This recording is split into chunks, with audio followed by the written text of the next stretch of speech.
पातञ्जलि योग सूत्रको 17औं सूत्र यो विभूतिपादको शब्दार्थ प्रत्ययानाम इतरेतराध्यासात् शंकरस्तद विभाग संयमात् सर्वभूत ऋतज्ञानम। यसको सामान्य अर्थ हामीले गरिसकेका छौं। शब्द अर्थ र ज्ञान यी तीनटा कुराहरू हुन्छन्। यिनीहरू एक आपसमा अध्यस्त भएर एक आपसमा छ्यासमिस भएर शब्दलाई अर्थ जस्तो अर्थलाई शब्द जस्तो अनि शब्द र अर्थलाई ज्ञान जस्तो ज्ञानलाई शब्द जस्तो ज्ञानलाई अर्थ जस्तो कता कता यस प्रकार शंकरबाट मिश्रण भएर छ्यासमिस भएर हाम्रो व्यवहार भइरहेको छ। त्यसलाई शंकर भनेर भनिन्छ। तर तत्प्रविभाग संयमात् भनेको तिनलाई छुट्याएर बुझ्ने, उनलाई विभागको रूपमा बुझ्ने र त्यसमा संयम गर्ने। संयम भन्नाले धारणा ध्यान र समाधि टिकाउने हो भने त्यसले सर्वभूत ऋतज्ञानम, सबै प्राणीहरूको आवाज, सबै प्राणीहरूको भाव, सबै प्राणीहरूले बोलेर के भाषा प्रयोग गरे भन्ने कुरा थाहा पाउन सकिन्छ। अब यहाँनेरि यो त साधनाको गहिरो कुरा हो। धारणा ध्यान र समाधि भनेको चाहिँ त आफ्नो अन्तर यात्रा हो, अन्तर साधना हो, आन्तरिक साधना हो। त्यसकै लागि त यो व्यासभाष्यको त्यत्रो धेरै आवश्यकता पनि छैन। तर पनि हामीले के गर्दैछौँ त भन्दा शब्द अर्थ र ज्ञान यिनीहरूको सम्बन्ध कस्तो हुन्छ, शब्द कस्तो अर्थ कस्तो ज्ञान कस्तो, यिनका बारेमा फेरि नालीबेली यहाँ हुँदैछ। अब शब्द भनेको के भन्दाखेरि हामीले मुखले उच्चारण जो गर्दछौँ नि, एक किसिमले बाक इन्द्रियले, हाम्रो वाणी इन्द्रियले चाहिँ जे अर्थ उच्चारण मतलब शब्द उच्चारण गर्दछ, घट पट, मैले जो अहिले बोलिरहेको छु, हजुरले जो कानले सुन्नुभएको छ, सुन्नुभन्दा अगाडि वाणीले जो उच्चारण गरिएको छ, वर्णको उच्चारण मात्र हुनु चाहिँ बाकको काम हो। बाक भनेको यो बोली इन्द्रियको, मैले हजुरहरूलाई त हात देखाएर अभिनय गरेर आज देखिने अवस्था छैन, सायद केही छैन। तर पनि बाक जो हो नि, वाणी जो हो त्यो वाणी चाहिँ वाणी इन्द्रियको काम हो चाहिँ कख गघ घट यस्ता शब्दको उच्चारण गर्नु।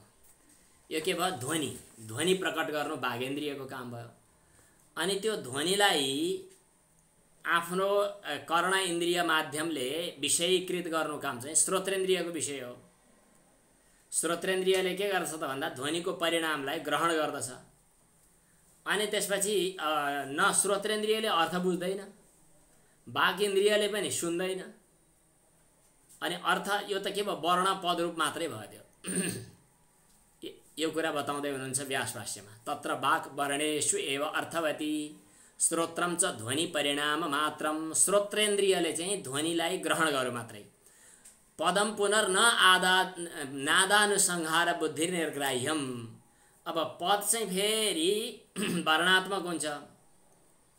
अब त्यसलाई फेरि त्यसको अर्थ, यो घट पट भन्ने कुरा शब्द सुनेपछि बुद्धिले ग्रहण गरिने त्यसको अर्थ हुन्छ। फेरि त्यो घटादि पदार्थहरू अर्थको कथन त्यस प्रकार हुन्छ। पदम पुनर्नादानुसंहार बुद्धि निर्ग्राह्यम। अब वर्ण फेरि कस्ता हुन्छन्, वर्ण भनेको अक्षर कि हामीले क ख ग घ ङ यिनीहरूलाई हामी वर्ण भन्छौँ, 64 वर्णहरू।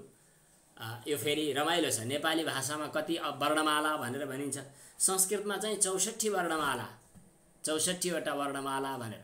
यो कुरा सायद धेरै व्याकरण पढिसकेकाहरूले पनि कतिले बुझ्दैनन्।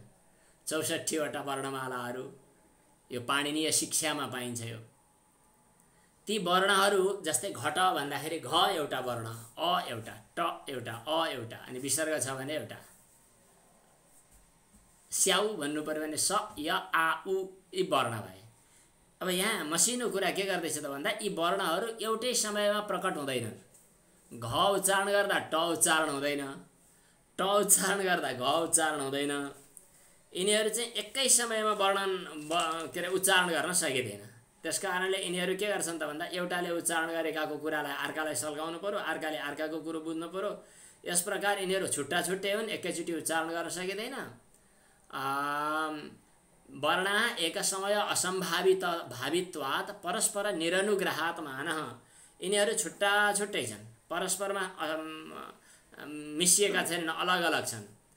ती छुट्टा छुट्टै वर्णहरू एक ठाउँमा जम्मा भएर पद नबनिसम्म, पद उपस्थित नभइकन, घट यो सबै कुराको तालमेल नभएसम्म घैँटो भन्ने यो अर्थ प्रकट हुँदैन।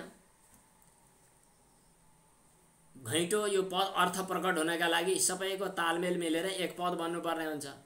ते पदम असंस्पृश्य अनुपस्थाप्य आविर्भूतास्थिरो भूताश्चेति प्रत्येकम अपदस्वरूपा उच्यन्ते। छुट्टा छुट्टै चाहिँ पद हुन् भनेर भन्न पनि मिल्दैन। वर्णः पुनरेकैकः पदात्मा, एक एक वर्ण चाहिँ छुट्टा छुट्टै पदको रूपमा छ भनेर भन्न पनि मिल्ने स्थिति छ।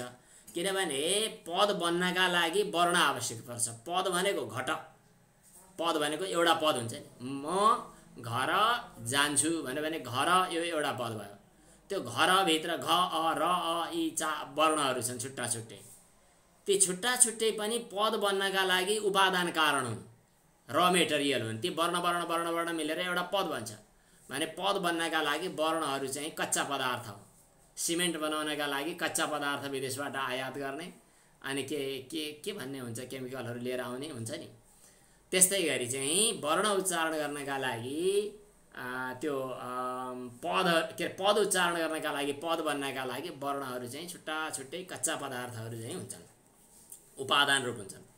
अनि सर्वाभिधान शक्ति भनेको घट यो घैँटो यो अर्थ बुझाउनका लागि त्यसमा सामर्थ्य हुन्छ। अनि त्यसपछि सहकारी वर्णान्तरको भने अर्को सहकारी आफू जस्तै अर्को वर्णको चाहिँ प्रतियोगी सम्बन्धी भएको हुनाले वैश्यरूप अवस्था प्राप्त हुन्छ। भनेको असंख्य पदरूप बन्छन् विभिन्न ढङ्गले।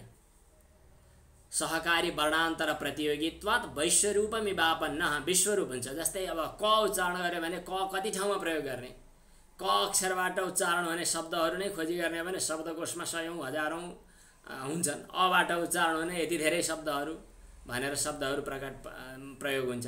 यस किसिमले विभिन्न वर्णहरूको बाट पदहरू छुट्टा छुट्टै प्रयोग हुन्छ। धेरै वर्णहरू यिनीहरूले क्रमलाई लिएर, क्रमको आधारमा, जस्तै क म ल भन्यो भने छुट्टै अर्थ भयो, म क ल भन्यो भने छुट्टै अर्थ भयो। क्रमानुरोधी त्यो क्रमको आधारमा, एउटा क्रमको अनुरोधका आधारमा चाहिँ अर्थ सङ्केतले अवच्छिन्न भएर सङ्केतित अर्थको वाचक बनेर यी वर्णहरूले चाहिँ ती अर्थहरू बताउँछन्।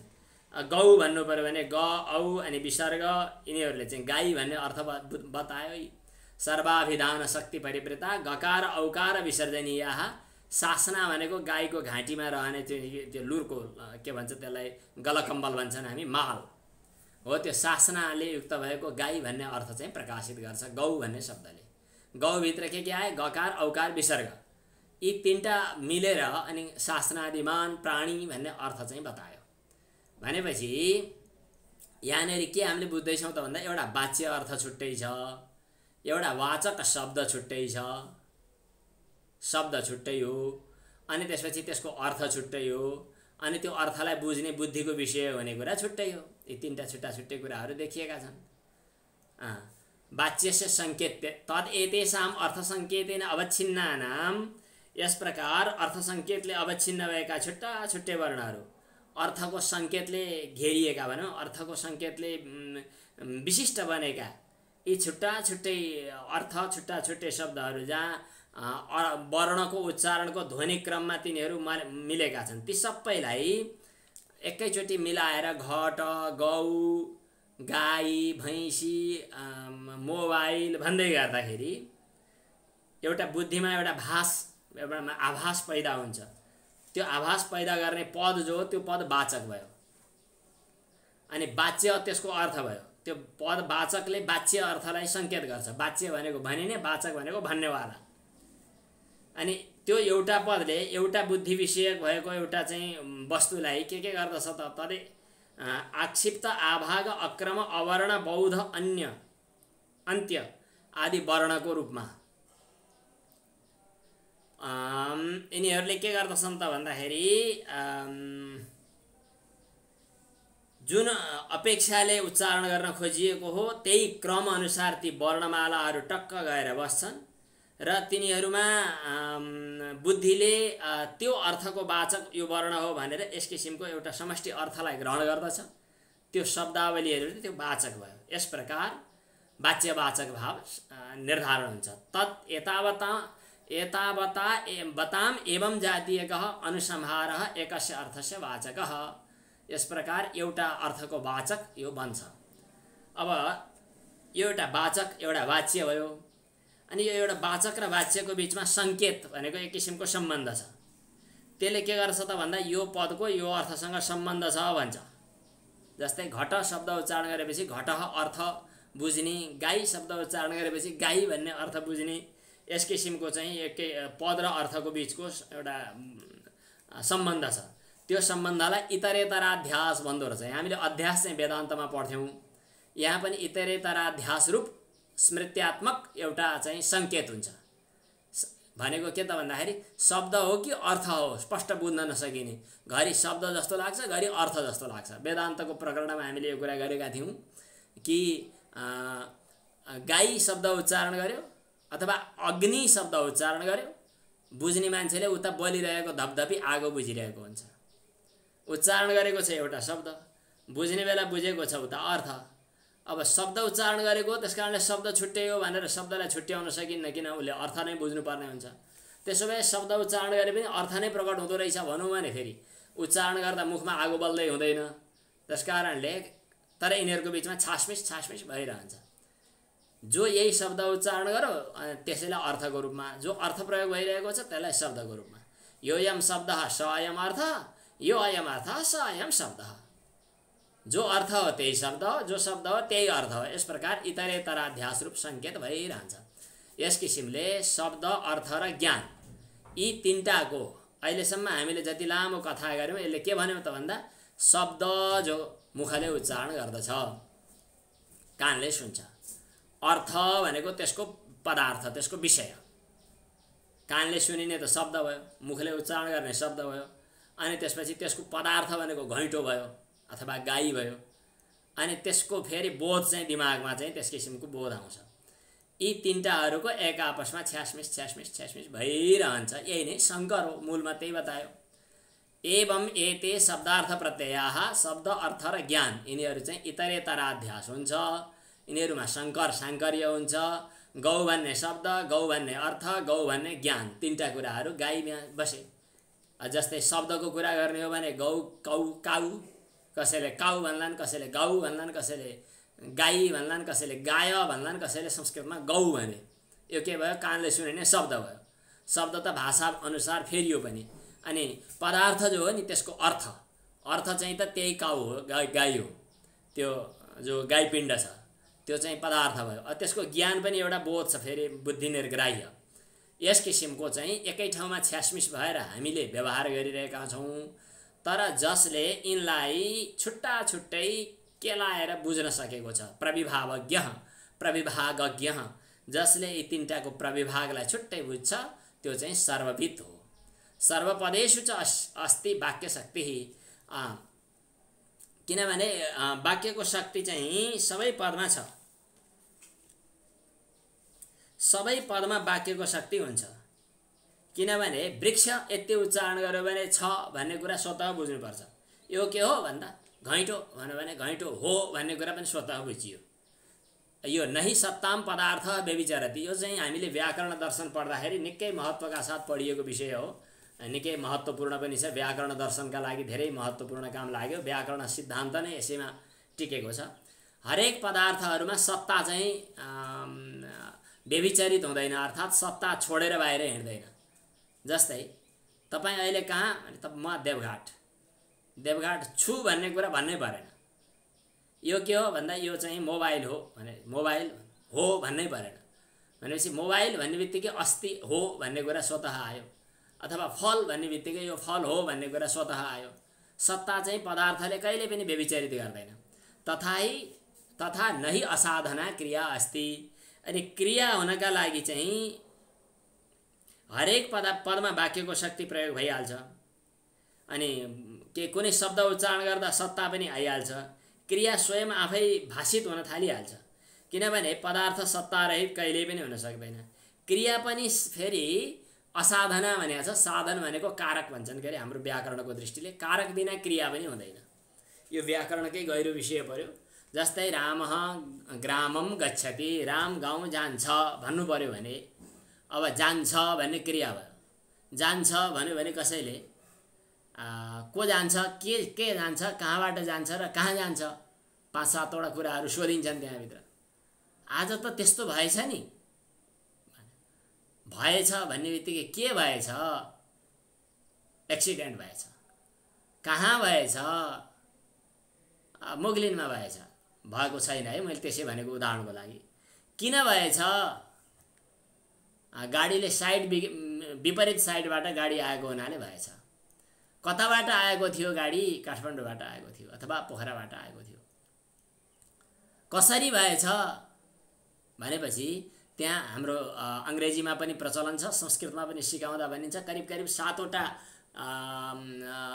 क्वेसनहरू त्यहाँ आउन सक्छन्। कह, कुत्र, कुतः, कथम, कस्मात्, कदा, कथम आउन सक्छन्। कसरी, कहाँबाट, किन, कता इत्यादि। के भनेपछि एउटा क्रियापदको उच्चारण गर्ने बित्तिकै त्यहाँ कारकहरू चाहिन्छन्। कारक भनेका यिनै हुन्, कर्ता, कर्म। हजुरहरूले सानसानैमा पढ्नुभयो होला, व्याकरण पढ्नुभयो होला।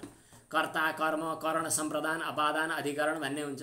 त्यो भनेको नेपालीमा बुझ्ने शैलीमा ले, लाई, बाट, अनि का लागि, अनि मा, द्वारा यस्ता कारक हुन्छन्। हो, ती कारकलाई साधन भनिन्छ। असाधना क्रिया न अस्ति। क्रियापदको उच्चारण गरिसकेपछि साधन अर्थात् कारक पनि त कोही न कोही चाहिहाल्यो। कारक बिना क्रिया हुन सक्दैन। जस्तै पचति भनिसक्यो भनेदेखि अरू कारकहरूलाई तानेर ल्याउनु पर्ने हुन्छ। तथा च पचति इत्युक्ते सर्वकारकाणाम आक्षेप। पचति भनेपछि कसले पकाउँछ भने हो है पचति। कसले पकाउँछ, कहाँ पकाउँछ, के पकाउँछ, किन पकाउँछ, कताबाट पकाउँछ, अरू कारकहरू त तानिए नि त, घिसारिएर आइपुगे। क्रियापद आइसकेपछि कारकहरू फटाफट आइपुगे। यस प्रकार हरेक कारकहरू त्यहाँ आइपुग्छन्।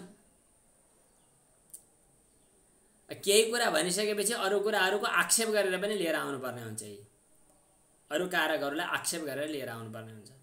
नियमार्थे अनुवाद। अब त्यसलाई नियमन गर्नका लागि अब भन्ने जे भनिन्छ त्यो त एक किसिमको अनुवाद मात्रै हो, भइरहेका कुराहरूको अनुवाद हो। कसको अनुवाद? अनुवाद भनेको चाहिँ त्यसको ट्रान्सलेसन भने मात्रै होइन कि भइरहेको चिजको एक किसिमको छाया। चैत्र, अग्नि, तण्डुल भनेको छ यहाँ, यो व्याकरणमा प्रयोग गरिने गरेका शब्द भएको हुनाले यस्तो भाषा प्रयोग गरियो। चैत्रले आगोमा चामल पकायो भन्नु पर्यो भने कर्ताको रूपमा चैत्र आयो। अग्निद्वारा भन्ने हो भने करणको रूपमा, तृतीयाको रूपमा अग्नि आयो। अनि चामलबाट भात पकायो भन्नु पर्यो भने चामल अथवा कर्मको रूपमा अथवा कारकको रूपमा चाहिँ तण्डुल आइपुग्यो। यस प्रकार विभिन्न पदहरूको वाक्य रचना हुन्छ। वाक्यार्थमा पनि पदको रचना देखिन्छ। दृष्टं च वाक्यार्थे पदरचनम्। जस्तै श्रोत्रिय छन्दोधीते जीवति प्राणान् धारयति। कहीँ श्रोत्रिय शब्दको प्रयोग गरियो भने उसले धुमधामसँग सब वेद पढेको छ भन्ने अर्थ लाग्यो। श्रोत्रिय भन्ने बित्तिकै जीवति भन्यो भने उसले प्राण धारण गरिरहेको छ भन्ने अर्थ लाग्यो। कहीँ कहीँ एउटा पदले वाक्य पुरैको अर्थ पनि समेट्यो नि। जीवति भन्यो भने ऊ सास फेर्दैछ, चलबलाउँदैछ, हिँड्दैछ भन्ने अर्थहरू आयो।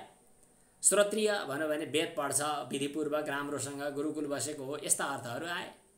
यस प्रकार एउटा पदले पनि सम्पूर्ण वाक्यका अर्थहरू, धेरै वाक्यहरूको माने वाक्यको पुरै वाक्यको अर्थ बताउने पनि हुन्छ कहिलेकाहीँ। अझ विशेष गरी संस्कृत भाषामा त्यस्तो चाहिँ हुन्छ। एउटा शब्द मात्रै उच्चारण गर्दा पुरै वाक्यको अर्थ खुल्ने भाषा, एकदम छोटोमा धेरै लामो वाक्य बोल्न सक्ने भाषा भनेर संस्कृतको विशेषता बताइने चलन छ। तत्र वाक्ये पदपदार्थाभिव्यक्तिस् ततः पदम प्रविभाज्य। अब वाक्यमा पद एउटा, पदार्थ एउटा, तिनीहरूको अभिव्यक्ति प्रकट हुने अनि तिनलाई पद छुट्याउने अनि व्याकरणसँग सम्बन्धित क्रियावाचकत्व, कारकवाचकत्व यी सब आउँछ यही।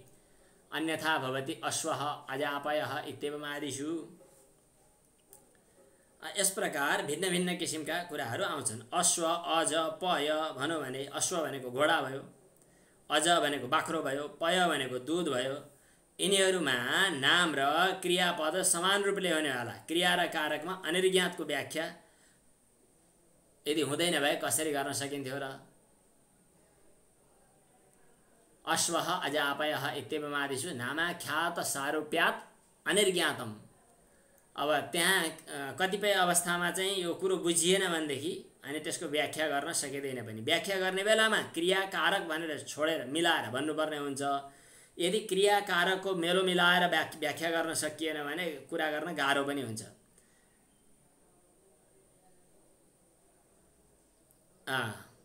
तेषां अन्यथा भवति अश्व अजापय इत्येवमादिषु नाम आख्यात सारूप्यात् अनिर्ज्ञातं कथं क्रियायां कारके वा व्याक्रियेत इति तेषां शब्दार्थ प्रत्ययानां प्रविभागः। अब ती शब्द अर्थ र प्रत्यय भनेको ज्ञानहरूको विभाग छुट्टा छुट्टै छ। शब्द छुट्टै, अर्थ छुट्टै र ज्ञान छुट्टै। श्वेतते प्रासाद भन्यो भने प्रासाद भनेको घर, श्वेतते भनेको सेताममै हुन्छ, हिउँ परेछ होला माथिबाट अथवा केही छरियो होला। श्वेतते प्रासाद अर्थात् दरबार चाहिँ पुरै सेताममै भएको छ भन्नु पर्यो भने श्वेतते एउटैले चाहिँ क्रियापदको अर्थ सब समेट्यो। श्वेतते प्रासाद भन्यो भने महल सेतै हुन्छ भन्यो भने क्रियाको अर्थ प्रकट भयो। अनि श्वेतः प्रासादः भन्यो भने कारकको अर्थ प्रकट भयो। शब्द क्रिया र कारक रूप छ। शब्दको अर्थ भनेको प्रत्यय ज्ञान हो। क्रिया कारकात्मा तदर्थ प्रत्ययश्च। शब्दको अर्थ अनि ज्ञान यो के हो त भन्दा क्रिया रूप कारक रूप यस्तै यस्तै बाँडिएको हुन्छ। क्रिया भनेको चाहिँ क्रियापद पछाडि भवति गच्छति जान्छ खान्छ भन्ने क्रियापद हुन्छ। अनि कारक भनेको अगाडि को जान्छ कहाँ जान्छ कताबाट जान्छ भन्नु पर्दाखेरि अगाडि आउने बाटोले लाई लाग्ने खाले कारक हुन्छन्। अनि यो शब्द माने हुँदाखेरि क्रिया कारकात्मा भनेको क्रिया र कारकहरू चाहिँ सब मिलेको चाहिँ शब्द हुन्छ। त्यो शब्दको क्रियाकारकात्मक शब्दबाट जो प्रतीति हुन्छ, बोध हुन्छ, ज्ञान हुन्छ, त्यो ज्ञान हो माने बोध हुन्छ। अनि त्यसको अर्थ चाहिँ फेरि के को बोध हुन्छ त भन्दा अर्थको बोध हुन्छ। शब्द सुन्या छ, बोध हुन्छ अर्थको। यस प्रकार तीनटा कुरा छुट्टा छुट्टै छन्। स अयम कहीँ कहीँ फेरि यस्तो पनि हुन्छ कि त्यही यही हो भन्यो भने त्यो भनेको उहिले बनारसमा देखेको, यो भनेको अहिले देखेको, त्यो वहाँ देखेको र अहिले देखेको एउटै हो भनेर प्रत्यभिज्ञा भन्छन् यसलाई। प्रत्यभिज्ञा भनेको पहिले जो देखियो त्यही पो यो रहेछ भनेर थाहा पाउनु। यस किसिमको कुराहरूलाई एकाकार प्रत्यय एकाकार अर्थ के अरे बोध हुन्छ त्यस्ता ठाउँमा। शब्द कानले सुन्यो अनि बुद्धिमा एक किसिमको चाहिँ पदार्थलाई बोध गर्यो, पदार्थलाई बोध गर्यो भन्नु पर्यो। भनेपछि बोध हुनु एउटा, अर्थ एउटा र शब्द एउटा, यी तीनटा त भयो नि।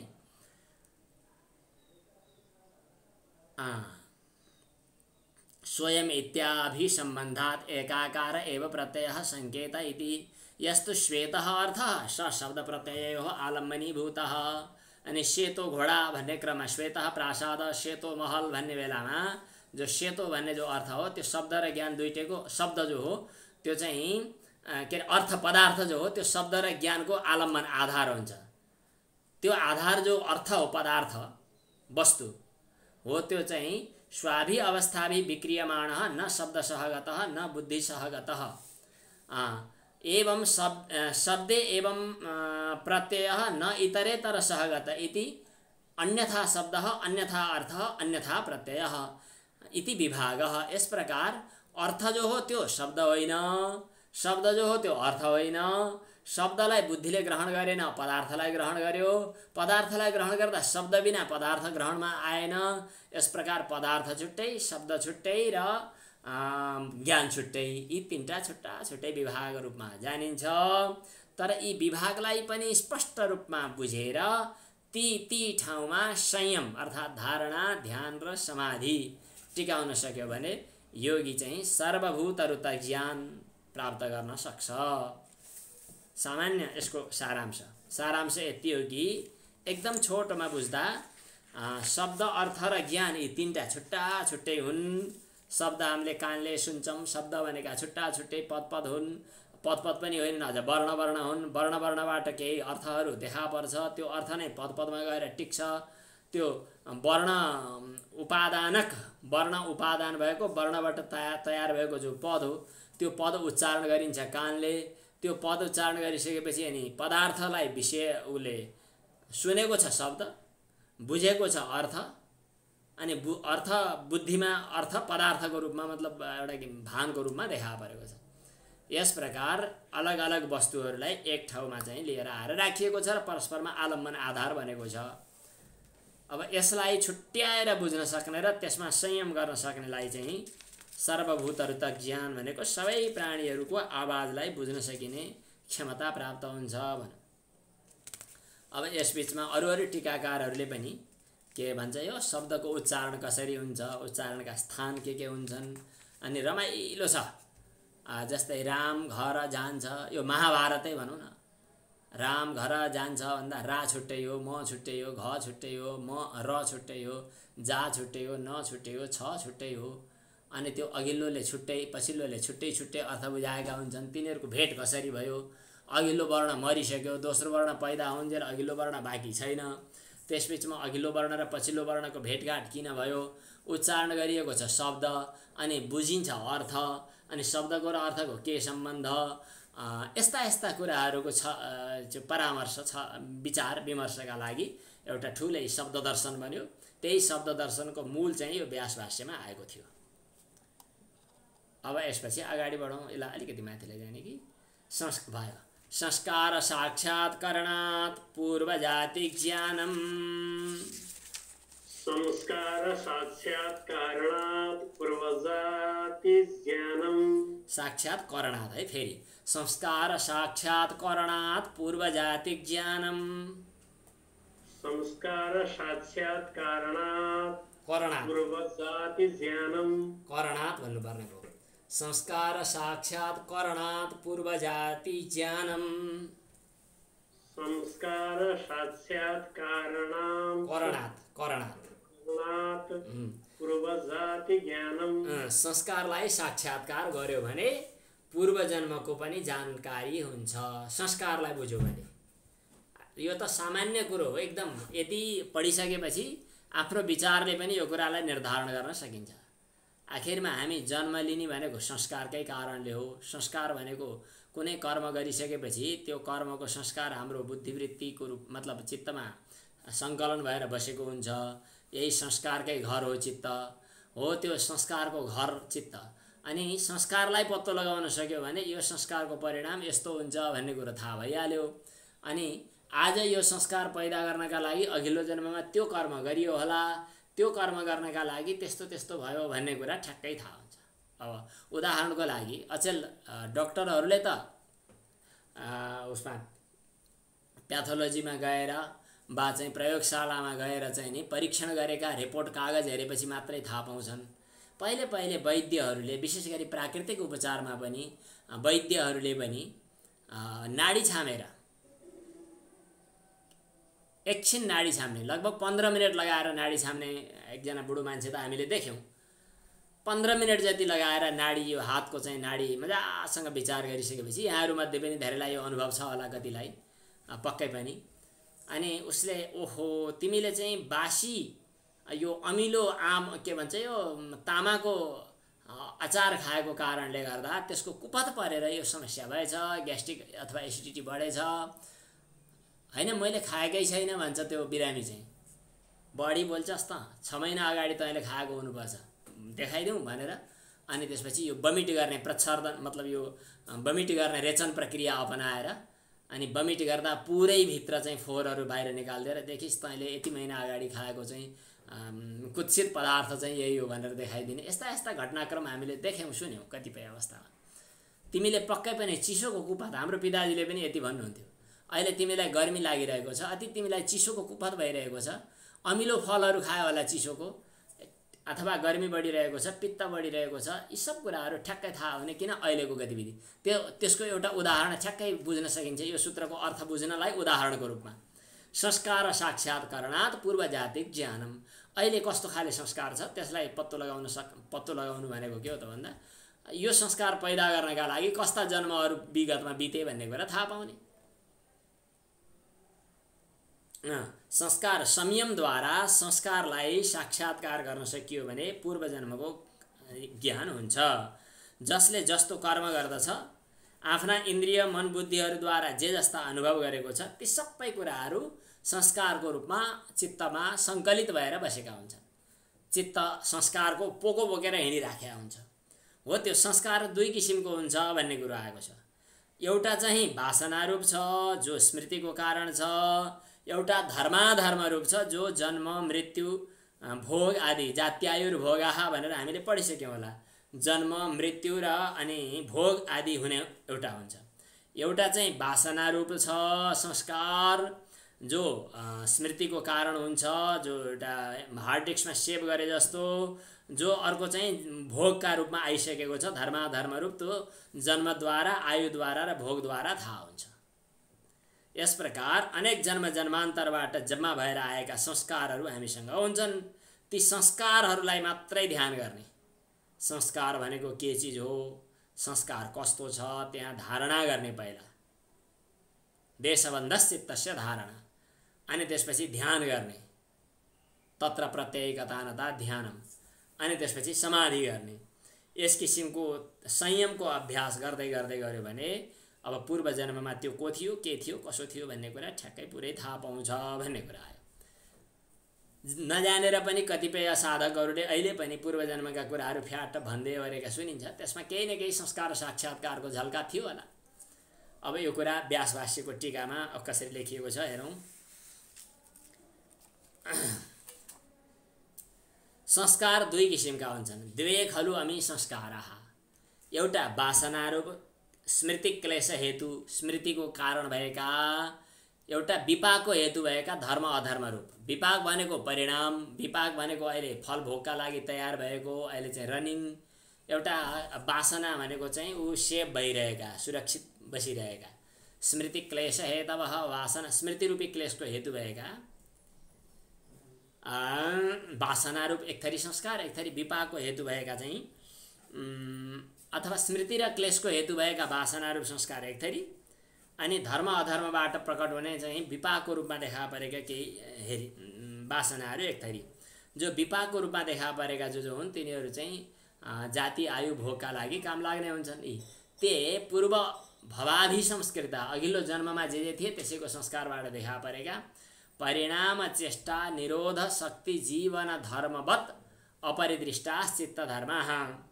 यी चित्तका धर्महरू विभिन्न ढङ्गले देखा परेका हुन्छन्। तिनीहरूमा संयम गर्नाले संस्कार साक्षात्कार हुन्छ। संस्कारको साक्षात्कार हुन समर्थ हुन्छ। देशकाल निमित्तको अनुभव बिना तिनीहरूको साक्षात्कार हुन सक्दैन। त्यसकारणले संस्कारको साक्षात्कार गर्नाले पूर्व जाति ज्ञान उत्पन्न हुन्छ योगीहरूका लागि। परत्रापि एवमेव संस्कार साक्षात्कारणात् परजाति संवेदनम। बाँकी रहेका संस्कारहरूको जानकारी गरिसकेपछि यो संस्कार फल भोग्नका लागि तिमी अर्को जन्ममा के बन्दैछौ भन्ने कुरा पनि योगीहरूले सहजै थाहा पाइदिनुहुन्छ। यस विषयमा एउटा कथा, यो कस्तो हैरान पर्ने कुरै सुन्ने नबुझिने रहेछ, असजिलो भन्नुभयो हजुरहरूले। त्यसो भएर अब कथा पो लेखिदिनु भयो त वेदव्यासले ठिक यही ठाउँमा। कथा के लेखिदिनु भयो त भन्दा एउटा आख्यानम श्रूयते, एकादशमा एउटा यस्तो आख्यान सुनिन्छ। भगवतो जैगी सभ्यस्य, एउटा जैगी सभ्य नाम गरेका योगी थिए। भगवान भनियो, भगवान भन्नाले ईश्वरको रूपमा नभएर योगीको रूपमा भगवान सर्वशक्ति सम्पन्न एकजना योगी हुनुहुन्थ्यो, जैगी सभ्य नाम गरेको योगी। उहाँको सम्बन्धमा यस्तो प्रसिद्ध कथा छ कि उहाँले संस्कारलाई साक्षात्कार गर्नुभएको थियो। अघि भने जस्तै संस्कारमा संयम गर्नुभयो, संस्कार पत्तो लाग्यो, पुरै संस्कार खुलेर आउने भयो। अब त्यसपछि उहाँलाई चाहिँ के भएछ त भन्दाखेरि दशसु महासर्गेषु, 10वटा सृष्टि होइन, महासृष्टि भन्नाले कल्प। यो कल्पको हिसाब किताब लगाउँ भने त धेरै लामो छ। फेरि अहिले सत्य त्रेता द्वापर कली, अहिले कलियुग चल्दैछ। यो कलियुग अहिले 28औं कलियुग चल्दैछ। यो कली सकिएपछि सत्य सुरु हुन्छ। यसै गरी फेरि कली आउँछ, अनि त्यो कली सकिएपछि फेरि सत्य, फेरि कली, फेरि सत्य त्रेता द्वापर कली, यस्तो चेन्ज रोटेसन चलिरहन्छ। एक पटक सत्य त्रेता द्वापर कलीको चक्र चल्नु भनेको चाहिँ एउटा युग परिवर्तन हुनु हो।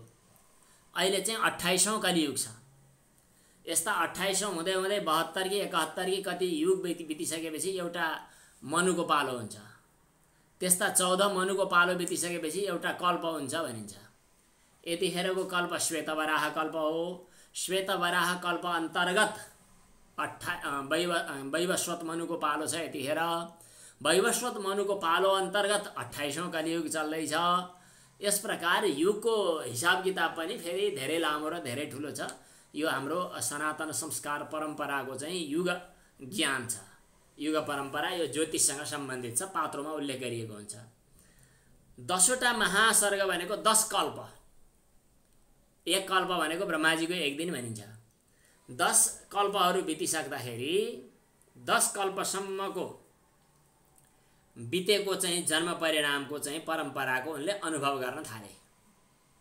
जन्म परिणाम क्रमम अनुपश्यतः विवेकजम ज्ञानम प्रादुर्भूत। विवेकबाट उत्पन्न भएको यस्तो ज्ञान उनलाई प्रादुर्भव कि भाव भयो कि 10 कल्पसम्मको बोध उनलाई हुने भयो। यसपछि भगवान आवट्य नाम गरेका एकजना अर्का योगी हुनुहुन्थ्यो, अर्का योगीराज आवट्य। आवट्यले चाहिँ योगमय अथवा योग बलले चाहिँ के गर्नुहुन्थ्यो त भन्दाखेरि दिव्य स्वरूप धारण गरेर हिँड्ने काम गर्नुहुन्थ्यो आवट्यले। अथ भगवान आवट्य तनुधर तम उवाच। दिव्य शरीर धारण गर्न सक्ने आवट्य ऋषिले चाहिँ आफ्नो इच्छा अनुसार दिव्य शरीर धारण गरेर हिँड्ने गर्नुहुन्थ्यो। एक दिन चाहिँ दुईटाको जम्का भेट भयो। कसको? भगवान आवट्य र भगवान जैगिसभ्यको दुईजनाको भेट भयो। दुईजना भेट भइसकेपछि सन्चो विसन्चोको कुरा त भयो होला, त्यो हामीलाई चाहिएन।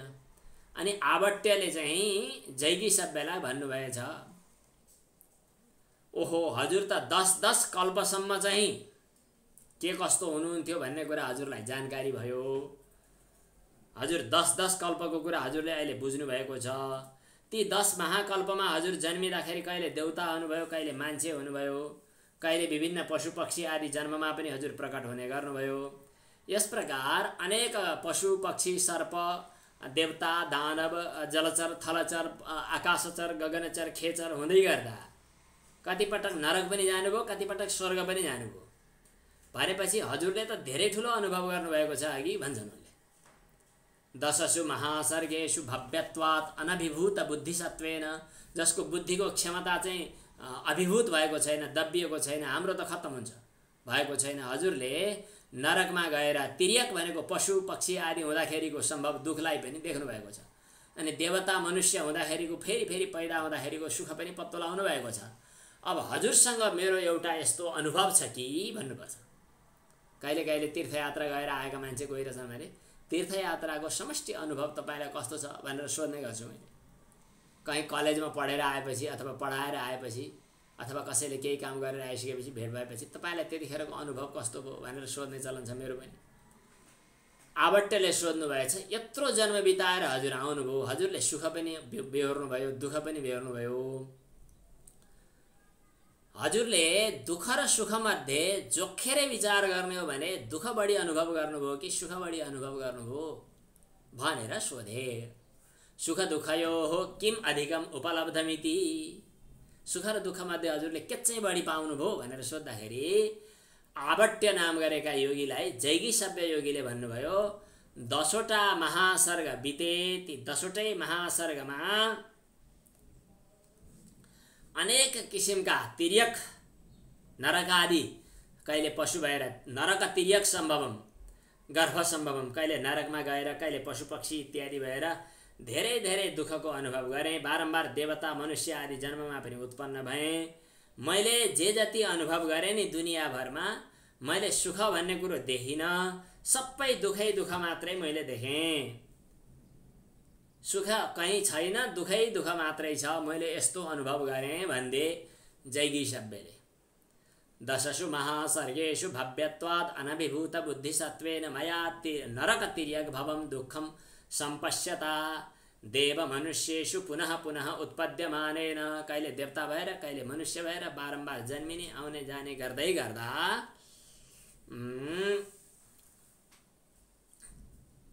यत्किञ्चित अनुभूतम, मैले जे अनुभव गरेँ त्यो सब दुःखै दुःख रहेछ भन्ने कुरा प्रति अवैमी मैले बोध गरेँ, प्रतीत भयो। अर्थात् मलाई यो बोध भयो कि दुःखै दुःख मात्रै छ। अब आवट्य मुनिले निधार खुम्च्याउँदै यस्तो घोरिएर भन्नुभयो, भगवान आवट्य उवाच यदिदम आयुष्मतः प्रधानवशित्वम अनुत्तमं च सन्तोष सुखम किमिदमपि दुःखपक्षे निक्षिप्तम। जैगिसभ्य मुनिले भन्नुभयो, हजुर त दीर्घायुवाला हुनुभयो, यत्रो यत्रो समयको कुरो हजुरलाई अनुभव पनि छ। हजुरले जो वशित्व र अत्यन्त अनुत्तम सुख भन्ने कुरो आएको छ नि, सन्तोषात् अनुत्तम सुख लाभ भनिएको। अनुत्तम सुख भनेको सबभन्दा श्रेष्ठ सुख। कहिले कहिले त हजुर चाहिँ योगी हुनुभयो, सन्तुष्ट पनि हुनुभयो। सन्तोष हुँदाखेरिको हजुरलाई हुने जो सुख हो त्यो सुखलाई पनि दुःखकै के अरे डोकोमा राखिदिनु भयो कि क्या हो? सन्तोष सुखम किम इदमपि दुःखपक्षे निक्षिप्तमिति भन्दाखेरि अनुत्तम सन्तोष सुख प्राप्त गरेको त्यो पनि दुःखै भनेर भन्दा जैगी सभ्यले भन्नुभयो कि हुन त विषय सुख हेरिकन विषय सुखको अपेक्षा यो सन्तोष सुख उत्तम हो। विषय सुख बेठीको सन्तोष सुख हो। तर भन्नुहुन्छ फेरि, तर कैवल्य प्राप्त हुँदाखेरिको अवस्थालाई विचार गरी हेर्दाखेरि त्यो सन्तोष सुख समेत पनि दुःखै हो भनेर भनिदिनु भयो। किनभने सन्तोष सुख भनेको बुद्धिको धर्म हो। त्यतिखेर बुद्धिको धर्म हुने बित्तिकै त त्रिगुणात्मक हुनुपर्दछ, किनभने बुद्धि त्रिगुणात्मक छ। बुद्धिले सन्तोष मानेर अनुभव गरेको जो सुख हो त्यो त बुद्धि धर्म हुनु पर्यो नि। बुद्धिसत्वस्य अयम धर्मस्त्रिगुणः त्रिगुणस्य प्रत्ययो हेय पक्षे न्यस्तः। मैले त त्रिगुणात्मक जति पनि प्रतीति छन् ती सबैलाई दुःखको डोकोमा हालिसकेँ, दुःखको कन्टेनरतिर भाग लगाइसकेँ, किनभने त्रिगुणात्मक छ। त्रिगुणात्मक हुनु नै दुःख हो भन्ने कुरा मैले निर्णय गरिसकेँ। बुद्धिसत्वस्य अयम धर्मस्त्रिगुणः त्रिगुणस्य प्रत्ययः हेय पक्षे न्यस्त इति।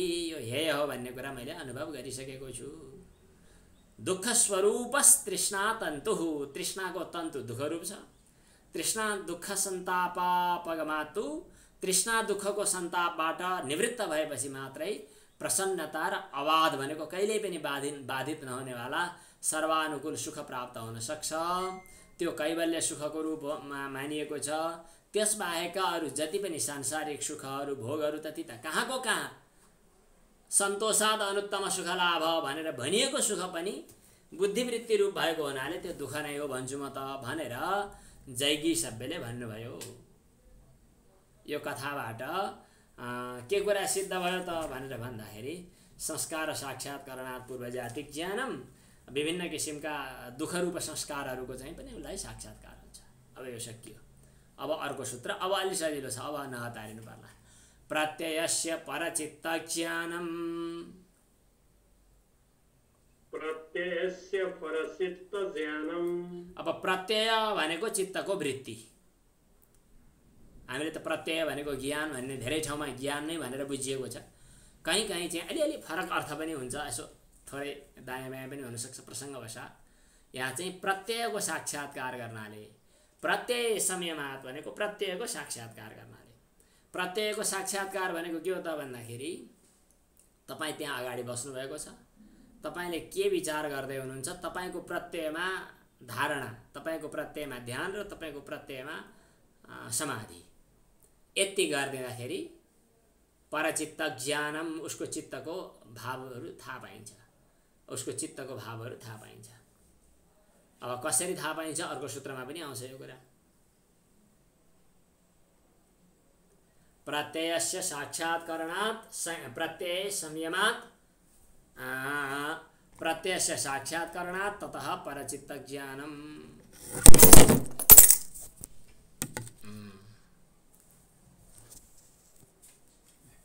परचित्त ज्ञानम ल ठिक छ।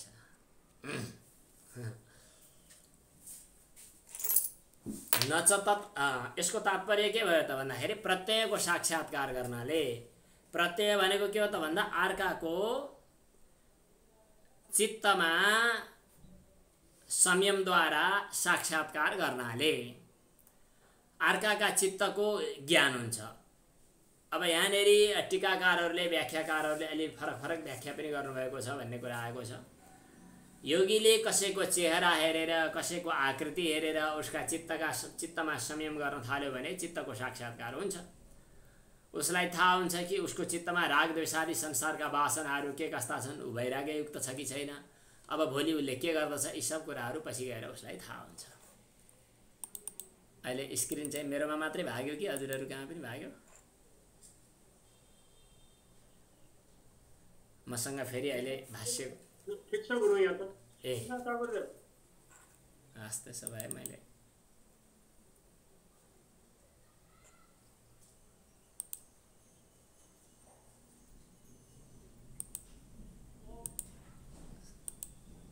ल आयो न च तत् सालम्बनम तस्य अविषयी भूतत्वात्। अब अर्को सूत्र आयो न च तत् सालम्बनम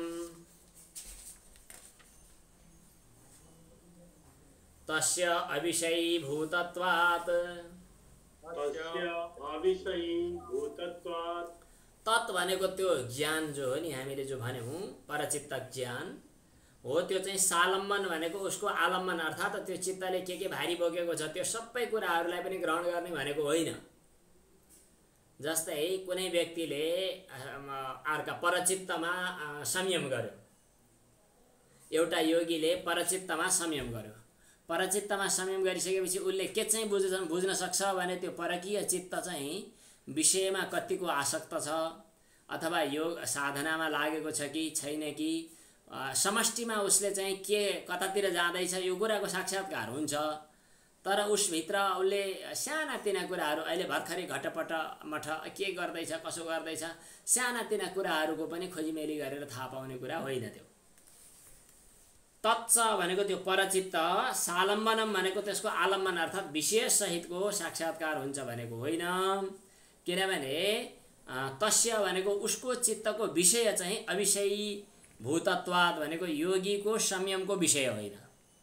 उसले घैँटो सोच्यो कि कपडा सोच्यो, उसले श्रीमतीको के अरे हरियो साडी सोच्यो कि पहेँलो सुनको गहना सोच्यो, यो चाहिँ योगीको धारणाको एउटा केन्द्र हुँदैन। अर्थात् योगीले धारणा गर्दा त्यस्ता विषयहरू केलाउँदैन। योगीले धारणा गर्दा के मात्रै गर्दछ भने उसको चित्तको प्रवृत्ति के छ यति मात्रै विषय गर्दछ। प्रवृत्ति चाहिँ उसको ज्ञान हुन्छ। रक्तम प्रत्ययम जानाति अमुस्मिन आलम्बने रक्तम इति न जानाति। उसको चित्त विषयमा आसक्त छ भन्ने कुरा जान्दछ, रक्त भनेको अनुरक्त भएको भन्ने कुरा जान्दछ। तर उसको चित्त अमुक आलम्बनमा रङ्गिएको छ भनेर हरेक वस्तुहरू छुट्टा छुट्टै जान्नु पर्दैन। किनभने अर्काको प्रत्यय नै उसको चाहिँ आलम्बनको विषय होइन, अर्थात् उसको संयमको विषय होइन।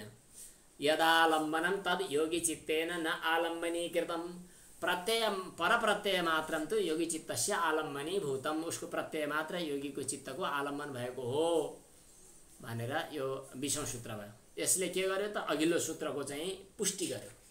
अघिल्लो सूत्रमा के लेख्यो? परप्रत्ययमा संयम गरेपछि परचित्त ज्ञान हुन्छ। अर्काको चित्तमा संयम, यसले के चिन्तन गर्दैछ भनेर। यो सायद उसमा हाम्रो न्याय दर्शनको न्याय सिद्धान्त मुक्तावलीको एउटा प्रकरणमा आएको छ। योगीहरू दुई ढङ्गका हुन्छन्, एउटा युक्त र युञ्जान। युक्त योगी चाहिँ जहिले सुकै पनि यस किसिमका भानहरू प्राप्त गर्न सक्छन्। युञ्जान योगी भनेको ऊ अभ्यासी, अभ्यास गर्दै गरेको योगी। उसले अभ्यास गरिरहेको हुन्छ, उसले चाहिँ बिस्तारै एकछिन अभ्यास गरेपछि मात्रै परचित्त ज्ञान हुन्छ। अब अचेल चाहिँ परचित्त ज्ञान हुने अनि तैँले यस्तो ढाँटिस भनेर भन्ने यस्ता कुराहरू एकदम सामान्य पिशाचिनी आदिको सिद्ध गरेर कुनै तान्त्रिक मान्त्रिक बनेर कुनै चाहिँ कर्ण पिशाचिनीका संसर्गमा लागेर ग्रहण गरिने चिजहरू जो हुन् यिनीहरूलाई खास ज्ञान त भनिँदैन। तर तिनीहरू चाहिँ अलिकति चित्तको एकाग्रताको चाहिँ थोरै एक किसिमको अभ्यासको एउटा विकृत पक्ष हो त्यो। न च तत् सालम्बनम तस्य अविषयी भूतत्वात्। तत् भनेको त्यो परचित्त ज्ञान, सालम्बनम त्यो चित्तले कुन विषयलाई विषयीकृत गरेको छ त्यो समेतको ज्ञान न च हुँदैन। किन? तस्य भनेको त्यसको अनुरक्त विषय समेत चाहिँ यसको अविषयी भूतत्वात् विषय नहुने भएको हुनाले।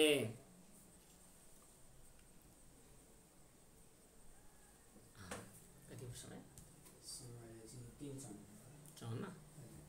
ल ठिक छ। काय रूप संयमात् तद्ग्राह्य शक्ति स्तंभे चक्षुष्प्रकाशा संयोगे अंतर्ध्यानम अंतर्धानम। अब यो सूत्र पनि पढौं। काय रूप संयमात् तद्ग्राह्य शक्ति स्तंभे चक्षुष्प्रकाशा संप्रयोगे संप्रयोगे अन्तर्धानम। अंतर्धानम अन्तर्धान भनेको चाहिँ एकाएक हराउने, यस किसिमको क्षमता प्राप्त हुनका लागि के गर्नुपर्दो रहेछ, यो अर्को सिद्धिको कुरा आयो। काय रूप संयमात भनेको शरीरको रूपमा संयम गर्नाले अर्थात् धारणा ध्यान समाधि एक गर्नाले। तद ग्राह्य शक्ति स्तम्भे भनेको त्यसको ग्राह्य शक्तिमा स्तम्भन हुन्छ अर्थात् ठप्प पार्ने स्थिति आउँछ। त्यसले गर्दा के हुन्छ त भन्दा चक्षु प्रकाशा संप्रयोगे भनेको चक्षु भनेको नेत्र गोलका अन्तर्वर्ती इन्द्रिय चक्षुरिन्द्रियको प्रकाशको त्यो विषयका साथ सम्बन्ध नहुनाको कारणले गर्दा, चक्षुको प्रकाशको त्यो विषयका साथ सम्बन्ध नहुनुको कारणले गर्दा चक्षुष प्रकाश असंप्रयोगी। अन्तर्धानम भनेको अन्तर्धान हुने अर्थात् एकाएक लुक्ने हराउने, यस किसिमको शक्ति सिद्धि प्राप्त हुन्छ। यसको अर्थ विचार गरौँ। योगीले जब आफ्नो शरीरको रूपमा संयम गर्छ, अर्काको शरीरको रूपमा संयम गर्ने पनि कुरा आउला, तर यहाँ आफ्नै शरीरको रूपमा संयम गर्छ। मेरो आफ्नो शरीरको रूप, आफ्नो स्वरूपलाई नै ध्यान गर्ने, शरीरको स्वरूपलाई, आफ्नो शरीरको स्वरूपलाई ध्यान गरिसकेपछि त्यही धारणा र त्यही समाधि स्थित गरिदिसकेपछि के भयो त भन्दा काय रूप संयम भयो। आफ्नै शरीरको रूपमा संयम गरिसकेपछि के गर्दछ त भन्दा संयम गर्ने बित्तिकै के भयो त भन्दा मलाई हजुरले हेर्नुभयो र न म देखिँदैछु, हजुरको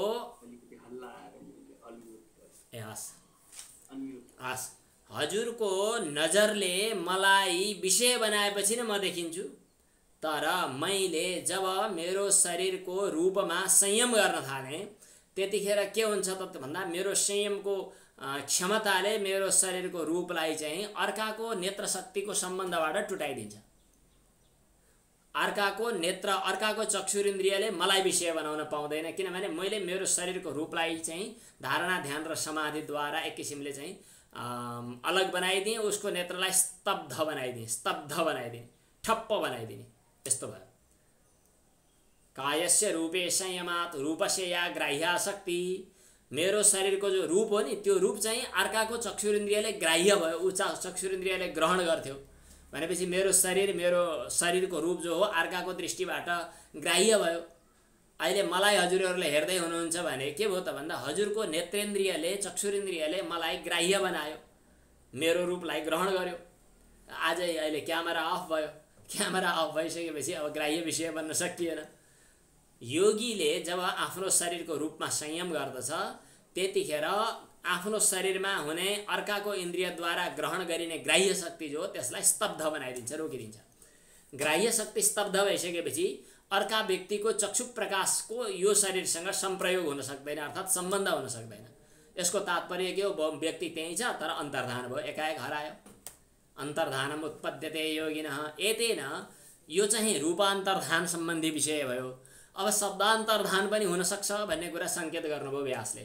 शब्दान्तर्धान भनेको के हो त भन्दा आफ्नो शब्दलाई आफैले धारणा ध्यान समाधिद्वारा संयमद्वारा त्यसलाई आफ्नो उसमा बनाउने, आफू त्यहाँ धारणा ध्यान र समाधिद्वारा स्थिर हुने।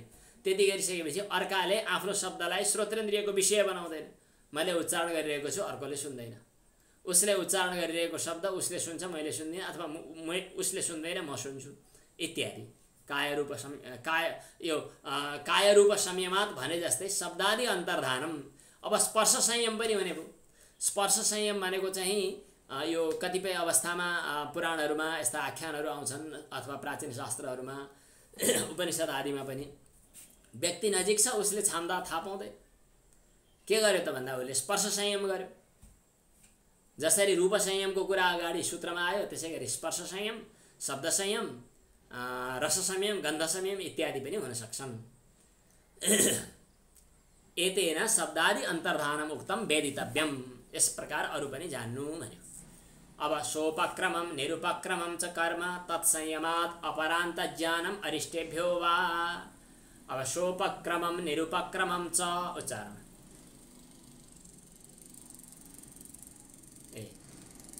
कर्म तत्संयमात् अपरान्त ज्ञानम अरिष्टेभ्यो वा।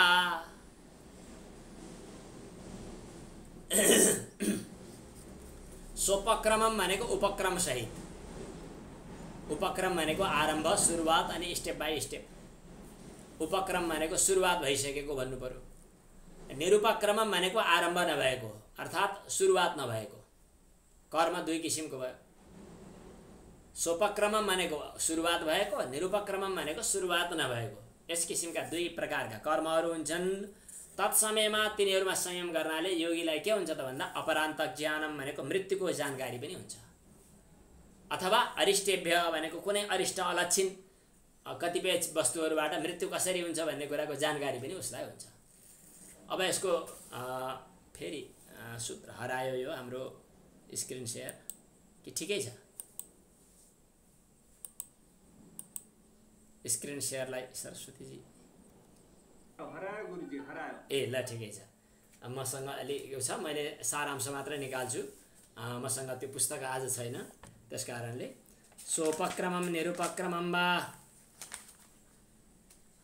आयुर्विपाक अर्थात् कर्म दुई किसिमको हुन्छ, एउटा सोपक्रम एउटा निरुपक्रम।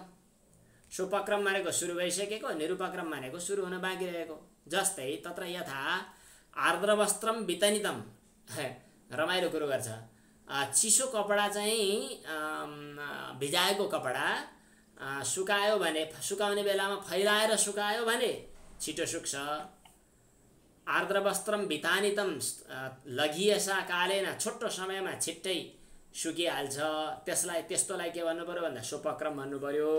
अनि त्यही कपडा हो नफैलाइकन न खुलाइकन यत्तिकै निचोर्दै गर्दाखेरि जसरी एक किसिमको एकै ठाउँमा डल्लो पोको परिरहेको हुन्छ, त्यही ढङ्गले सुकाइयो भनेदेखि त्यो शुष्क हुँदैन, सुक्दैन, अथवा सुक्नका लागि धेरै समय लाग्छ।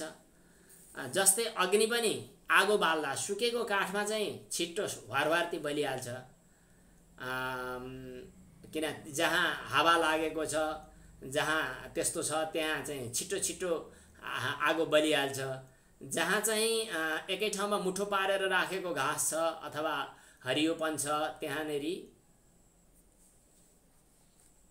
हजुरहरूको स्क्रिनबाटै केही आइरहेको छ कि मैले यो भिन्न केही देख्दैछु? ल ठिक, आइपुग्यो ल। टीका पनि टीका सहितको पनि आउँदै हुनुहुन्छ? ल एकदम ठिक छ। सोपक्रमम भनेको सुरुवात भइसकेको र निरुपक्रमम भनेको सुरुवात हुन बाँकी रहेको दुवै किसिमका कर्महरू छन्। सोपक्रमम छिटो फल दिनेवाला कर्महरू, हामी तलको कुरा गर्दैछौँ। हो ठिक आयो। अब व्यास भाष्य अलिकति माथि लैजाउँ। आयुर्विपाक कर्म दुई किसिमको छ, एउटा सोपक्रम एउटा निरुपक्रम। तत्र यथा जसरी आर्द्रम वस्त्रम चिसो कपडा वितानितम फैलाइयो भनेदेखि छिट्टो सुक्छ, लगिएसा कालेन शुष्येत, तथा सोपक्रमम त्यस्तै यो सुरुवात भइरहेको कर्म चाहिँ छिटो छिटो अब किन रनिङ भयो नि त छिटो सकिन्छ। अनि तदैव सम्पिण्डितम, त्यही डल्लो परेर बसिरहेको छ भने लामो समय लाग्छ, यस्तो निरुपक्रम भयो त्यो। अब यसलाई केही पनि नगरिकन त्यत्तिकै राख्यो भने एकैछिनमा सकिहाल्छ, केही नगरौँ, निरुपक्रम भयो। यथावा अग्नि, जसरी अग्नि चाहिँ सुकेको घाँसमा एकैचोटि वारवार्ती छ, खुलेको ठाउँमा हावा लागेको छ भनेदेखि छेपिएसा कालेन भनेको छिट्टै त्यो डढिहाल्छ, त्यस्तै सोपक्रम भयो। अनि त्यही अग्नि चाहिँ तृणराशिमा क्रमशः अवयवेषु न्यस्त बिस्तारै त्यहाँ राखियो भनेदेखि धेरै समय लाग्छ, त्यस्तोलाई निरुपक्रम भनिन्छ। तदैक भविकम आयुष्करम कर्म द्विविधम, त्यस्तै गरी एकभविक आयुष्कर कर्म चाहिँ दुई किसिमको हुन्छ, एउटा सोपक्रम र एउटा निरुपक्रम। सोपक्रम निरुपक्रम यी कर्महरूमा अथवा यो उसमा संयम गर्नाले अपरान्तस्य प्रायणस्य ज्ञानम, अब यसपछि मर्ने कहिले हो भन्ने कुराको जानकारी पनि हुन्छ। अरिष्टबाट भनेको कुनै लक्षणहरूबाट पनि कहिले मर्ने कसरी मर्ने भन्ने कुराको जानकारी हुन्छ। अब अरिष्ट भनेको के हो त भन्दाखेरि लक्षण भनेर बुझ्नु पर्यो, अथवा केही सङ्केत भनेर बुझ्नु पर्यो। अब अरिष्ट विचार गर्ने भन्ने प्राचीन कालमा चलन पनि थियो। अरिष्ट चाहिँ भिन्न भिन्न किसिमको हुन्छ, खास गरी तीन किसिमको हुन्छ अरिष्ट, त्रिविध अरिष्ट, तीन किसिमका अरिष्टहरू, एउटा आध्यात्मिक, एउटा आधिभौतिक, एउटा आधिदैविक। आध्यात्मिक अरिष्ट भनेको के हो त भनेर भन्दाखेरि भित्रैबाट आफैले कुरा थाहा पाउने, जस्तै कान थुनेर बस्यो, भित्रको आवाज सुन्ने नसुन्ने, यस्ता खाले कर्महरू चाहिँ अरिष्ट हुन्छ।